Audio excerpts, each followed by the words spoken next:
नमस्कार, सत्ता का महासंग्राम देख रहे हैं आप। आपके साथ मैं हूं लावनी विनीत। सत्ता का महासंग्राम गुजरात के लिहाज से बहुत दिलचस्प हो चुका है। अब तो महज 7 दिनों से भी कम का वक्त रह गया है जब गुजरात की जनता अपने लिए अपना सिरमौर चुन रही होगी। लेकिन इन सब के बीच इतना जरूर है कि भारतीय जनता पार्टी हो या कांग्रेस या फिर आम आदमी पार्टी, तीनों ने ही प्रचार प्रसार की कमान को तेज कर दिया है। उस धार को धारदार बनाने की कोशिश में जुटे हुए हैं जिससे जनाधार इकट्ठा हो सके। लेकिन इन सब के बीच भारतीय जनता पार्टी जिस तरीके से प्रचंड प्रचार कर रही है उससे यह लग रहा है कि जो संगठनात्मक तैयारी भारतीय जनता पार्टी की नजर आ रही है उसमें कांग्रेस और आम आदमी पार्टी कहीं फीकी पड़ती जा रही है। फिर भी कांग्रेस ये कह रही है कि हम साइलेंट कैंपेन कर रहे हैं और इस बार परिवर्तन की आंधी आने वाली है और इसीलिए कांग्रेस मुख्यालय पर परिवर्तन की आंधी वाली घड़ी भी लगा दी गई है। लेकिन दूसरी तरफ भारतीय जनता पार्टी है जो कह रही है कि स्थिरता की सुनामी रहेगी। एक तरफ परिवर्तन की आंधी है, दूसरी तरफ स्थिरता की सुनामी है, तो तीसरी तरफ उस पार्टी की एंट्री है जो कट्टर ईमानदार होने का दम भरती है। दिल्ली और पंजाब की जीत से गदगद आम आदमी पार्टी ने भी चुनाव में प्रचार करने के साथ ही एंट्री करके इस पूरे चुनाव को और ज्यादा दिलचस्प बना दिया है। लेकिन सबसे महत्वपूर्ण होता है जनता का मूड। जनता जनार्दन का जनादेश ही दरअसल उस आधार को तैयार करता है जो बनाता है सरकार। तो अब की बार किसकी सरकार में जनता का जनाधार किसके साथ है, ये जानने समझने के लिए चुनावों से ठीक 7 दिन पहले एक बार फिर से ग्राउंड पर हमारे रिपोर्टर्स उतरे हुए हैं जनता का मूड जानने के लिए। आज जनता का मूड जानने की कोशिश करेंगे और यह भी जानने की कोशिश करेंगे अपने राजनीतिक विश्लेषक के साथ कि आखिर जो ये मूड है, ये मूड चुनाव आते आते तक स्थिर रहेगा या फिर कोई बदलाव भी हो सकता है। तो आइए सत्ता का महासंग्राम शुरुआत करते हैं और इसी के साथ सबसे पहले देख लेते हैं वो रिपोर्ट जो ये पूछ रही है क्या कहता है जनता का मूड, अब की बार किसकी सरकार। आज से ठीक 7 दिन के बाद गुजरात की जनता अपने सिरमौर को चुनने वाली है। इन सब के बीच हर राजनेता इन दिनों सूबे की सियासत को अपने अपने हिसाब से आंक रहा है। गुजरात का रण जीतने के लिए सभी दलों ने कमर कस ली है। बीजेपी के साथ साथ कांग्रेस और आम आदमी पार्टी भी पूरा जोर लगा रही है। इन चुनावों में बीजेपी के लिए जहां अपनी 27 सालों से चली आ रही सत्ता को बचाने की चुनौती है, वहीं कांग्रेस के लिए सत्ता का सूखा खत्म करने का चैलेंज। इधर आम आदमी पार्टी की एंट्री ने इस बार के चुनावों को और भी ज्यादा दिलचस्प बना दिया है। जहां एक तरफ आम आदमी पार्टी अपने दिल्ली वाले मॉडल को लेकर सियासी रण में आगे बढ़ रही है, तो वहीं असदुद्दीन ओवैसी और कांग्रेस मुस्लिम कार्ड खेलते हुए फिर से नजर आ रहे हैं। इस गर्मा गर्म सियासी माहौल के बीच सुदर्शन संवाददाता ने जनता का मूड जानने की कोशिश की। जी हाँ, गुजरात चुनाव नजदीक है, लेकिन गुजरात चुनाव से पहले गुजरात की जनता का मूड क्या है। इस बार जो आम जनता है वो सत्ता की गद्दी पर किसे बिठाएगी। सत्ता के महासंग्राम में इस बार कौन जीतेगा। क्या जनता एक बार फिर से प्रधानमंत्री नरेंद्र मोदी को चुनती है या फिर दिल्ली से आए केजरीवाल की गारंटी को चुनती है या फिर एक बार फिर से 80 सीटों पर सिमटी कांग्रेस को मौका देती है। क्योंकि इस बार जो चुनाव है वो त्रिकोणीय है। कांग्रेस और बीजेपी के अलावा आम आदमी पार्टी भी इस बार चुनावी मैदान में उतर गई है। इस बार हम गुजरात की बात कर रहे हैं। गुजरात चुनाव इंटरेस्टिंग इसीलिए है क्योंकि इस बार आम आदमी पार्टी कह रही है कि फ्री बिजली देगी, फ्री राशन देगी। लेकिन आपका क्या मूड है, क्या लगता है इस बार कौन आएगा? इस बार वही बीजेपी आएगी और नरेंद्र मोदी ही आएंगे, क्योंकि गुजराती को उसने गुजरात होने का गर्व है और गुजराती ही आएंगे। सबसे पहले तो बता दीजिए केम छो मजामा। तो इस बार विकास कैसा है गुजरात का? गुजरात का विकास बीजेपी की आ रहा है। क्या लगता है मोदी या केजरीवाल या राहुल गांधी? मोदी आएंगे। क्यों आ रहे मोदी?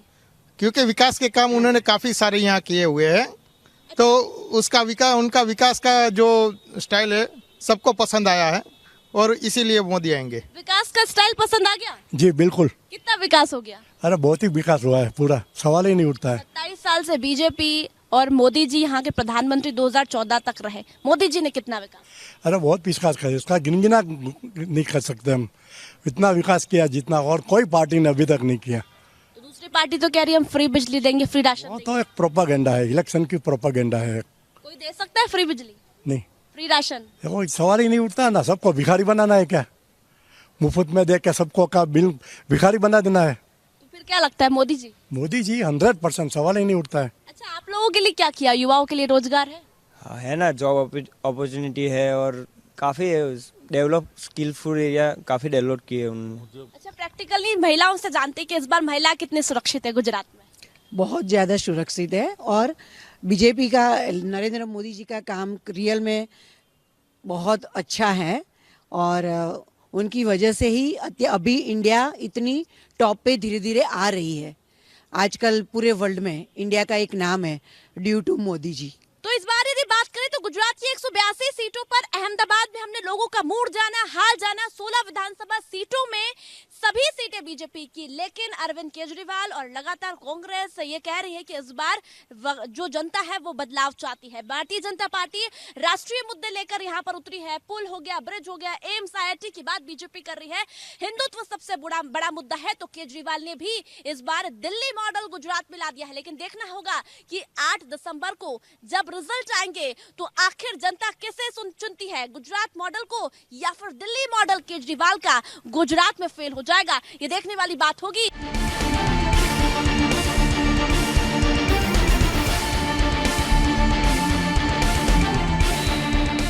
जहां एक तरफ गुजरात की जनता अपना मूड सेट कर रही है, वहीं दूसरी तरफ प्रदेश में बीजेपी धुआंधार प्रचार करते हुए आगे बढ़ रही है। वोटों का तो पता नहीं, लेकिन प्रचार के मामले में बीजेपी से आगे कोई दिखाई नहीं दे रहा है। और इस पूरे सियासी संग्राम के बीच केंद्रीय गृह मंत्री अमित शाह ने आम आदमी पार्टी और कांग्रेस पर अपना जुबानी तीर भी छोड़ा है। बहरहाल ये तो सत्ता का महासंग्राम है जो ऐसे ही जारी रहेगा, लेकिन इस जुबानी जंग और वायदों के कार्ड के बीच सिंहासन तक कौन पहुंचता है, ये देखना काफी रोचक हो रहा है। न्यूज डेस्क से संजना तिवारी की रिपोर्ट, सुदर्शन न्यूज।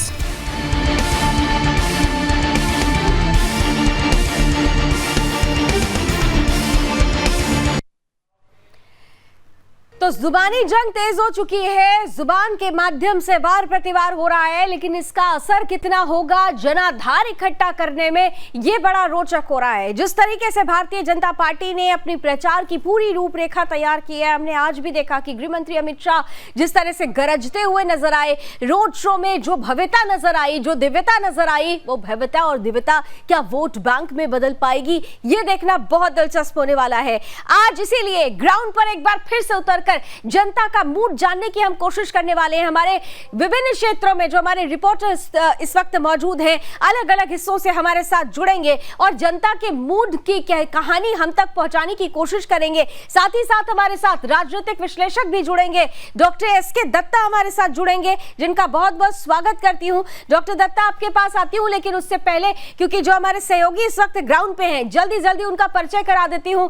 आलोक झा हमारे साथ जुड़ रहे हैं पंचमहल से, हमारे साथ इस वक्त भरत पंचाल संवाददाता पाटन से जुड़ चुके हैं, सिद्धार्थ घोघार भावनगर से जुड़ चुके हैं। तो सबसे पहले आलोक, आपके पास आते हुए कि जनता का मूड, आपने गुजरात में मुस्लिम बहुल इलाकों में पहुंचकर वहां की जनता क्या कह रही है, गुजरात का भाईजान क्या कह रहा है, ये तो हम तक पहुंचाया, लेकिन आज आप पंचमहल में हैं।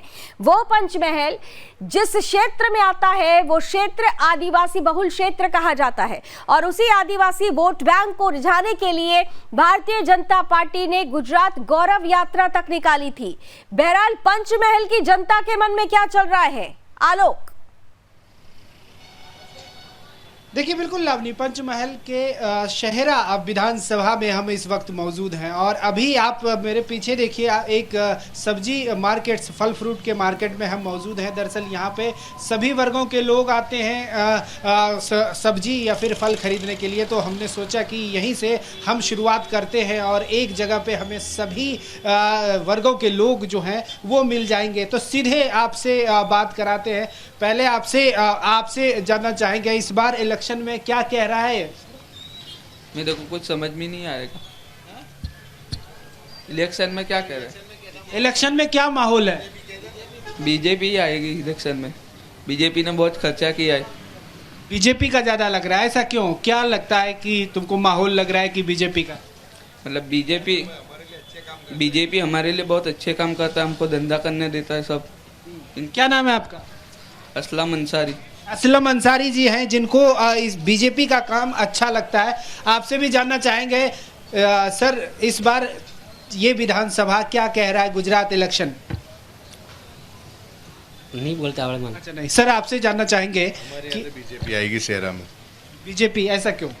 उनका काम अच्छा लगता है इसलिए। किससे प्रभावित हैं? प्रधानमंत्री मोदी से या फिर राज्य सरकार ने जो काम किया है उससे ज़्यादा प्रभावित हैं? हम तो यार राज्य सरकार से प्रभावित है, उन्होंने काम अच्छे किया और हमारे इधर शहरा में जेठा भाई का वर्चस्व अच्छा है, उनका काम भी अच्छा है। पिछले 5 सालों से हैं, 5 बार से 5 बार, हाँ 25 साल से। 25 साल से। इस बार आम आदमी पार्टी आई है और वो हमारे इधर शहरा में तो सिर्फ जेठा भाई और बीजेपी आएगी। मतलब ये सोचेंगे नहीं कि फ्री बिजली और फ्री जो है पानी? ये तो खाली बोलते हैं यार, फ्री बिजली, फिर कोई नहीं देता। क्या नाम है आपका? अनवर हुसैन। अनवर हुसैन। तो देखिए लगातार जो है हम लोगों से बात कर रहे हैं और ये जानने का प्रयास कर रहे हैं। सर एक सवाल आपसे पूछेंगे, इस इलेक्शन में क्या माहौल लग रहा है? सर हमारे इधर तो बीजेपी का काम बहुत अच्छा है, रोड अच्छे बनाए हैं, पानी 24 घंटे आता है, बिजली ये सब सुविधा है, बीजेपी अच्छा कर रही है। अच्छा, जो नई पार्टी आई है आम आदमी पार्टी, वो कह रही है कि स्कूल फ्री कर देंगे, रोजगार दे देंगे, पानी बिजली फ्री कर देंगे। वो कह रही है बराबर, पर एक बाजू आएगी तो क्या करेंगे? सभी बाजू बीजेपी आएगी और यहाँ तो साहब का काम अच्छा है, जेठा साहब का, बीजेपी ही आएगी। सो और कांग्रेस नहीं आएगी। तो लावनी, यहाँ पर जितने लोगों से हम बात कर रहे हैं, एक यहाँ पर पहुँचे हैं, तो वो यही कह रहे हैं कि जो विकास यहाँ पर हुआ है बीजेपी के कार्यकाल में, उसको देखकर जो है लोगों का झुकाव बीजेपी की तरफ है। उनकी पसंद हो रही है। आलोक, मैं दोबारा आपके पास लौटती हूँ, आप कुछ और लोगों को तब तक आप कलेक्ट करके रखिए, लेकिन अब तक जरा डॉक्टर एस.के. दत्ता के पास चलना चाहेंगे। वरिष्ठ पत्रकार भी है, राजनीतिक विश्लेषक हैं और इंटरनेशनल पैनलिस्ट हैं। डॉक्टर दत्ता, बहुत बहुत स्वागत है एक बार फिर से। और देखिए, क्योंकि आज हम कोई बहस मुबाहिस नहीं करने वाले हैं, बीजेपी और कांग्रेस की लड़ाई तो हम चुनावी संग्राम के रूप में, चुनावी मैदान में, उस अखाड़े में रोड शो हो, प्रचार हो, जुबानी वार हो, हम देख रहे हैं, लेकिन दरअसल असली आधार जनता तैयार करती है। और जब हम जनता की बात करते हैं, मैं आलोक के पास सबसे पहले इसलिए गई क्योंकि पंचमहल में जिस तरीके की परिस्थिति थी, पंचमहल वो इलाका है जहां पर आदिवासी भी हैं, जहां पर मुस्लिम समुदाय भी है, और दोनों की ही अगर 2017 की, डॉक्टर दत्ता को जरा स्क्रीन पर लेकर आए, दोनों की अगर बात करें तो आदिवासी समाज काफी नाराज चल रहा था। गुजरात गौरव यात्रा निकालकर उसे, उसके दिल में जगह बनाने की कोशिश भारतीय जनता पार्टी ने की। मुस्लिम समुदाय की अगर बात की जाए, 2017 में 64% वोट कांग्रेस को गया था, लेकिन 27% बीजेपी के खाते में था।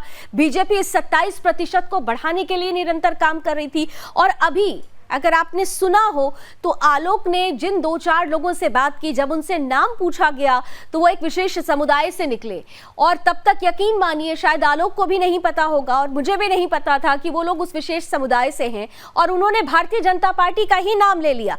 तो ऐसे में क्या लग रहा है कि पिच पूरी तरह से भारतीय जनता पार्टी के लिए ही तैयार हो चुकी है गुजरात की? एक बार फिर से लावनी, इस पे कोई आशंकाएं नहीं है और कोई शक भी नहीं है। एक तरफा चुनाव है गुजरात का, और कहीं ना कहीं पे भारतीय जनता पार्टी को शानदार विजय मिलेगी गुजरात में।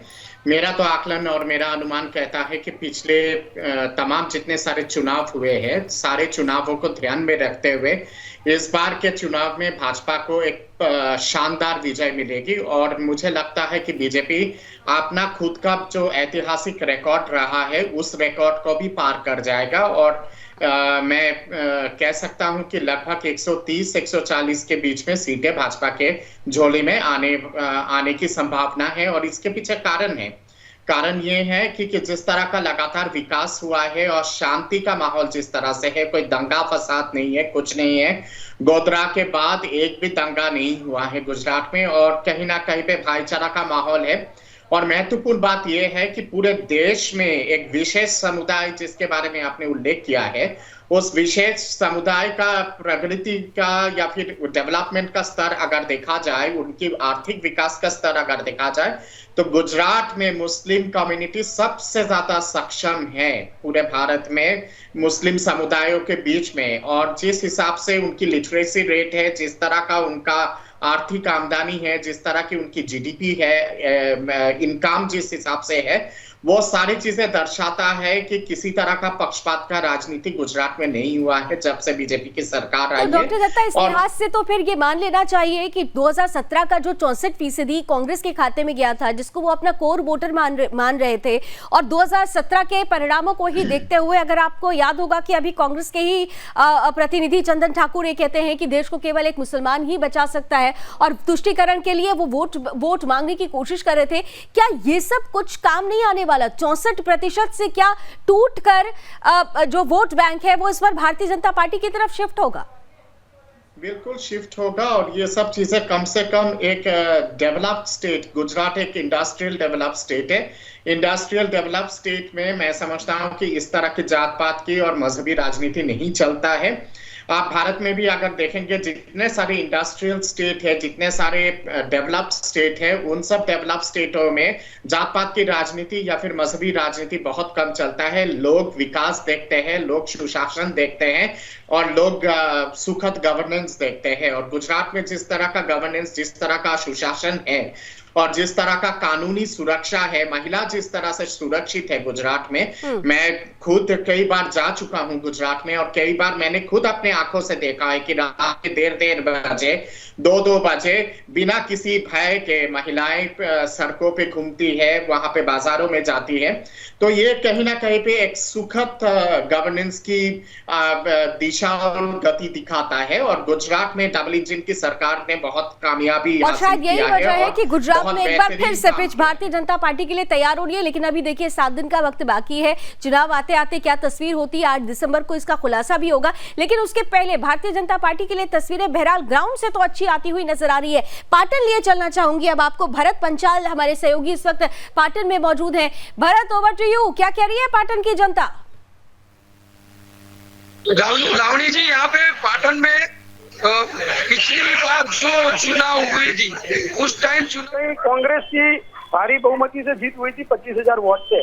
इस बार भी यहाँ पे चुनाव भारी कश्मकश हो रहा है, क्योंकि पाटन की 4 विधानसभा में 3 विधानसभा अभी वही कैंडिडेट है जो कांग्रेस के पिछले दफा के विधानसभा के चुनाव में जीते हुए विधायक थे। इस बार हम जवेरी बाजार में, यहाँ के बाजार में माहौल ले रहे हैं कि चुनाव में भाजपा का और कांग्रेस का जो दबदबा है, तो भाजपा ने 5 साल में संगठन के द्वारा विकास किया हुआ है। कांग्रेस का कहीं ना कहीं विधायकों द्वारा भागदौड़ में जिसकी भी काम आना है उन लोगों ने काम किया हुआ है। तो इस बार दोनों की टक्कर ज्यादा है, और कस्मकस है वोट में भाजपा और कांग्रेस में। जी, तो अब लोगों से थोड़ा अगर आप ले पाए, उनके मन में क्या चल रहा है, उनका मूड जरा जानने की कोशिश कीजिए भारत। ओके सर जी, आपको क्या लग रहा है इस बार चुनाव में? ऐसा लग रहा है अभी तो दोनों में कंबाइंड हो रहा है, दोनों चीजें ऐसे लगता है, आधा लग रहा है अभी तो। कम माने कोई बात पक्की नहीं लगती आपको? अभी यहाँ तो कोई पक्की बात नहीं लग रही है, या कोई माहौल ऐसा बन ही नहीं रहा है। एक तरफ का माहौल कोई है ही नहीं, रसाकसी का माहौल है। लावणी जी, यहाँ पे शायद और लोगों से जल्दी थोड़ा राय लीजिए। आप क्या बोलेंगे, क्या बोलना चाहेंगे? सबको पहला तो जय श्री कृष्ण। अभी तो माहौल ऐसा लग रहा है कि कसमकस वाला है, किसी की एक तरफ का माहौल नहीं है, और थोड़ी महंगाई का प्रॉब्लम है, बस ये, बाकी सब बराबर है। अच्छा, यहाँ पे महंगाई की बात की जा रही है, कहीं ना कहीं विकास की बात थी। यहाँ के जो लोग हैं जिन्होंने यहाँ पे पूछते हमने रखा हुआ है कि ये लोग क्या कहना चाहते हैं, लेकिन अभी बात बता रहे हैं। ठीक है, मैं आती हूँ भरत फिर से आपके पास। डॉक्टर दत्ता, आपने सुना, देखिए उत्तर गुजरात में जब हम पहुंचते हैं तो उत्तर गुजरात की परिस्थिति 2017 में ऐसी थी कि जहां पर कांटे की टक्कर थी। यहां पर भारतीय जनता पार्टी को 14 सीटें मिली थी, कांग्रेस को 17 सीटें मिली थी। इसीलिए इस कांटे की टक्कर में उत्तर गुजरात में एक बार फिर से, और सौराष्ट्र की भी कुछ ऐसी परिस्थिति की थी कि कांग्रेस बहुत अच्छा प्रदर्शन कर गई थी। उत्तर गुजरात में इस बार कांग्रेस दमखम दिखाने की कोशिश कर रही है और शायद यही वजह है कि जिस तरीके से अभी आप देखिए कि 4 सीटों की बात कही भरत ने, 3 सीटें कांग्रेस की थी, उन्हीं कैंडिडेट्स को फिर से उतारा गया है। थोड़ा सा जनता भी अभी समझ नहीं पा रही है, तो क्या ऐसी परिस्थिति में बीजेपी के लिए कोई चैलेंज? नहीं, बिल्कुल सही। उत्तर गुजरात ट्रेडिशनली कांग्रेस का गढ़ रहा है और वो ज्यादा रूरल है उत्तर गुजरात। अगर आप देखेंगे अर्बनाइजेशन कम है उत्तर गुजरात में, और गुजरात ऐसे स्टेट तो 70% अर्बनाइज स्टेट है, बट ये जो 30% जो 30% जो रूरल एरियाज है उसपे से ज्यादातर रूरल एरियाज उत्तर गुजरात में हैं, और वहां पे कहीं ना कहीं पे आदिवासी इलाका, ट्राइबल इलाका, ये तमाम जितने हैं वहां पे ऐतिहासिक तौर पे कांग्रेस हमेशा से बहुत मजबूत रही है। पर मैं समझता हूं कि इस बार भारतीय जनता पार्टी उत्तर गुजरात में भी सेंध लगाएगी, और कहीं ना कहीं पे क्या आपको लगता है कि जिस तरीके से आम आदमी पार्टी ने एंट्री की है और उसका टारगेट ओरिएंटेड जो उसके वोटर्स हो रहे हैं उन सीट्स पर वो ज्यादा कंसंट्रेट कर रहे हैं जहां पर कांग्रेस की उपस्थिति है, तो ऐसी परिस्थिति का क्या फायदा भारतीय जनता पार्टी को मिलने वाला है, क्योंकि डेंट कांग्रेस के वोट बैंक में लगता हुआ नजर आ रहा है? देखिए, कहीं ना कहीं पे एक आम आदमी पार्टी जो है वो स्पॉइलर के हिसाब से काम करेगी, और कांग्रेस की जो वोट बैंक है उस कांग्रेस के वोट बैंक पे ही सेंध लगाएगी आम आदमी पार्टी। पर सीट जीतने का क्षमता आम आदमी पार्टी में मुझे नहीं लगता है कि है, और वो लोग जीत तो नहीं सकते हैं सीटें, पर ये जरूर है कि कांग्रेस की बहुत सारे सीटों पे, खास करके उत्तर गुजरात में या फिर सौराष्ट्र में बहुत सारी सीटों पे आम आदमी पार्टी नुकसान जरूर करवाएगी, और कहीं ना कहीं पे इनडायरेक्टली भारतीय जनता पार्टी को उससे फायदा जरूर पहुंचेगा। ठीक है, चलिए हमने उत्तर गुजरात की भी बात कर ली। डॉक्टर दत्ता, आप हमारे साथ बने रहिए, आपके पास दोबारा आती हूँ। अब सूरत लिए चलना चाहेंगे, हम दक्षिण गुजरात की तरफ जा रहे हैं, और सूरत की जब हम बात करते हैं तो यहाँ पर भारतीय जनता पार्टी ने बड़ा दमखम दिखाया, और सूरत में मैं देख पा रही हूँ गुजरात ब्यूरो चीफ उत्कल ठाकुर हमारे साथ जुड़ चुके हैं। उत्कल, सूरत आप पहुंच चुके हैं, सूरत की सूरत हाल इस बार क्या कह रही है? सूरत की सूरत हाल भारतीय जनता पार्टी की हवा को बयां कर रही है, लेकिन इस बार आम आदमी पार्टी की एंट्री ने सारा खेल पेस में लगा दिया है। लावनी, आम आदमी पार्टी ही गुजरात में ऐसा फैक्टर है जो भारतीय जनता पार्टी को 27 साल के बाद सत्ता के शीर्ष पर फिर से ला सकती है। अभी गुजरात के चुनाव में भारतीय जनता पार्टी और कांग्रेस के बीच कांटे की टक्कर है, और भारतीय जनता पार्टी 27 साल बाद अपना शीर्ष स्थान बचाने के लिए संघर्ष करती दिख रही है। भारतीय जनता पार्टी 27 साल बाद सत्ता के शीर्ष पर पहुंचती है तो उसका पूरा श्रेय आम आदमी पार्टी को दिया जाएगा। आम आदमी पार्टी 182 विधानसभा में अपना अस्तित्व, अपना जो प्रदर्शन है वो दिखाने के लिए प्रयास कर रही है, और लगता है कि आम आदमी पार्टी ही कांग्रेस के वोट बैंक में सबसे बड़ा डेंट करेगी, और वही आम आदमी पार्टी ने किया हुआ डेंट भारतीय जनता पार्टी को 27 साल बाद सत्ता के शीर्ष पर पहुंचाएगा। जहां तक सूरत की बात है तो सूरत के 2-3 विधानसभा क्षेत्र में पाटीदार फैक्टर काम कर रहा है, जहां गोपाल इटालिया और अल्पेश कथेरिया और 2-3 लोग जो है वो आम आदमी पार्टी का नेतृत्व करते दिख रहे हैं, और मुझे लगता है कि सूरत में 1-2 सीट इस बार आम आदमी पार्टी के खाते में जाए।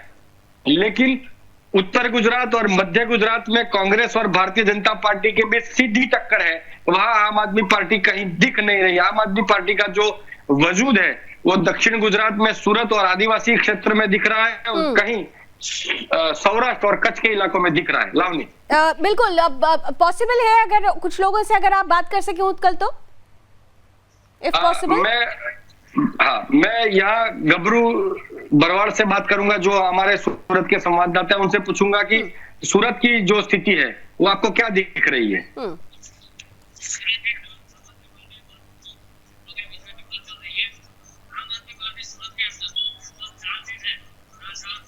सॉरी उत्कल, ऑडियो नहीं हम तक पहुंच पा रहा है। मैं दोबारा आपके पास आती हूँ, दोबारा आऊंगी मैं आपके पास, लेकिन डॉक्टर दत्ता अब आपके पास आ रही हूँ। देखिए, एक बात तो तय है, जो बात मैंने पहले बोली थी कि पिछली बार अगर भारतीय जनता पार्टी को जो भी थोड़ा बहुत नुकसान हुआ था, वो नुकसान हुआ था खासतौर से आदिवासी बहुल जो इलाके थे या जो पाटीदार आंदोलन चला था, उसका एक बड़ा इम्पैक्ट हुआ था। लेकिन इस बार भारतीय जनता पार्टी ने इन दोनों को ही अपने पक्ष में करने के लिए कई महत्वपूर्ण काम किए। दूसरी तरफ आम आदमी पार्टी का भी जो टारगेट ओरिएंटेड वोट बैंक है, वो इन्हीं दो समुदायों पर जाकर महत्वपूर्ण रूप से टिक रहा है। तो क्या आपको लगता है कि ऐसी परिस्थिति में भारतीय जनता पार्टी के लिए चुनौती नहीं होगी? ठीक है, पिच ग्राउंड से ज्यादातर अभी तक ये खबरें आ रही है कि भारतीय जनता पार्टी के लिए गुजरात की जनता रेड कारपेट फिर से बिछा सकती है, लेकिन लास्ट मोमेंट तक, जिस तरीके से कहा जाता है ना, आखिरी बॉल पर पता नहीं होता कि किसकी जीत हो जाए। आम आदमी पार्टी पूरी तरह से उसी बॉल को फिक्स करने की कोशिश कर रही है जिससे कहीं ना कहीं से भारतीय जनता पार्टी को नुकसान पहुंचे। नहीं लावनी, इस तरह का परिस्थिति पैदा नहीं होगा, क्योंकि आप अगर देखे होंगे तो हिंदुत्व का जो सबसे कामयाब लेबोरेटरी है वो कहीं ना कहीं पे गुजरात है, और हिंदुत्व के तमाम जितने सारे मुद्दे हैं वो गुजरात में जिस तरह से लोगों के बीच में कनेक्ट होता है, मेरे ख्याल से लगता है कि बहुत सारे ऐसे पूर्व के बहुत सारे ऐसे राज्यों में उस तरह का कनेक्शन नहीं होता है।